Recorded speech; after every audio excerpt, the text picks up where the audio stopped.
Bonjour et bienvenue pour un nouvel épisode de CD Crédit pour débutants. Je me présente, Stéphane. J'ai passé dans le fond ma cote de crédit à 570 pour la monter jusqu'à 800 maintenant, comme on peut voir dans le fond sur l'écran.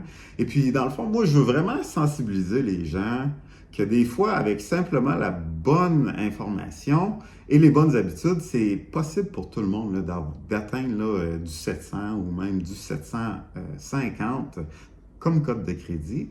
Et puis aujourd'hui, dans le fond, dans l'épisode, on va essayer de décortiquer un petit peu la cote de crédit pour montrer qu'est-ce que ça comprend dans le fond, pour essayer de maximiser nos points ou pour faire attention à certains points pour essayer de monter notre cote de crédit. Alors, la cote de crédit est composée de 5 points importants. On va avoir les comptes publics, on va avoir l'historique, on va avoir les nouvelles demandes, on va avoir l'utilisation et on va avoir l'historique de paiement. Alors, si je commence avec tout ce qui est les comptes publics.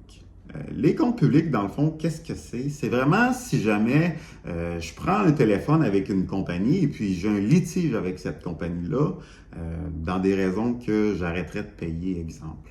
La compagnie en tant que telle peut décider de mettre une note sur votre bureau de crédit pour dire, bon, mais regardez, cette personne-là, elle a arrêté de payer son compte. Et puis, qu'est-ce que ça va faire? C'est que quand vous allez vouloir avoir une nouvelle demande, les prêteurs vont pouvoir voir que vous avez un litige avec une compagnie en tant que telle. Alors, c'est important de ne pas en avoir parce que ça reste pendant 7 ans, dans le fond, sur votre bureau de crédit.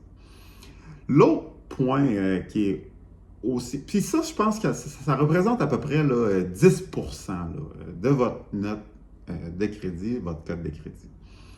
L'autre point important, c'est vraiment l'historique de paiement. Alors, l'historique de paiement, qu'est-ce que les gens veulent savoir? C'est vraiment, est-ce que vous payez à temps? Est-ce que vous avez des retards? Des 30 jours, des 60 jours, des 90 jours. Encore une fois, c'est important de ne pas avoir de retard. Les retards, dans le fond, ça va rester sur votre bureau de crédit pendant 7 ans. Alors, une fois qu'on en a, c'est dur, hein, c'est pratiquement impossible à enlever, à part après le 7 ans. Ça va compter pour 35% de votre code de crédit en tant que tel. L'autre point qui suit, dans le fond, ça va être l'historique de crédit. L'historique de crédit, qu'est-ce que ça représente en tant que tel? C'est pour savoir la durée de votre crédit.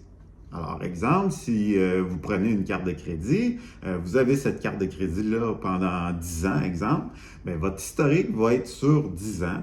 Alors, le plus longtemps, le meilleur, ce qui va impacter votre cote de crédit à la hausse. L'autre point, ça serait le taux d'utilisation. Alors, si je prends une carte de crédit ou bien une marge de crédit, on veut voir est-ce que vous avez besoin de votre crédit. C'est important de garder votre utilisation en dessous des 30%. Alors, c'est sûr que pour les marges, ce n'est pas compté de la même manière, mais pour garder ça simple, je dirais de garder ça en dessous de 30%. Alors, même 10%, ça serait encore mieux. Ça compte pour 30% de votre note de crédit, de votre code de crédit, dans le fond. L'autre point qui va être important, ça va être les nouvelles demandes. Les nouvelles demandes, dans le fond, qu'est-ce qui est important de comprendre? C'est qu'il y a 2 types de nouvelles demandes.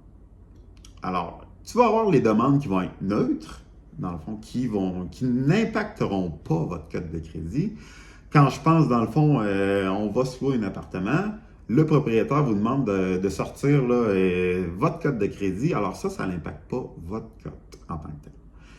Ou bien, quand vous avez des promotions par la poste, la banque vous envoie, vous avez été approuvé pour une carte de crédit. Alors ça non plus, ça ne va pas impacter votre code de crédit. Ou même, si vous décidez de vérifier votre code de crédit, ça n'impacte pas non plus votre code de crédit. Alors, vous pouvez aller voir votre code de crédit à tous les jours si ça vous tente, sans avoir de problème sur vos points.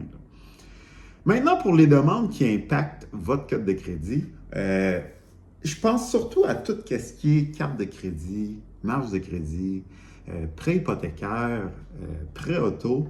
Alors, ça, c'est toutes des demandes qui vont impacter votre cote quand on en fait. Alors, c'est important de ne pas en faire trop souvent. Ou si on en fait beaucoup, exemple, on décide de vouloir s'acheter une maison, c'est sûr et certain que, bon, si on magasine un taux, ben oui, on va avoir beaucoup de demandes là, dans une courte période de temps.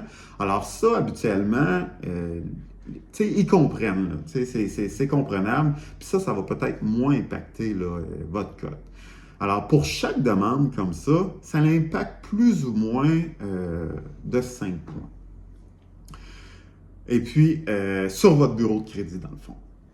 Et puis, qu'est-ce qui est important de savoir, c'est que ça va rester 2 ans, mais simplement vous impacter pendant 1 an.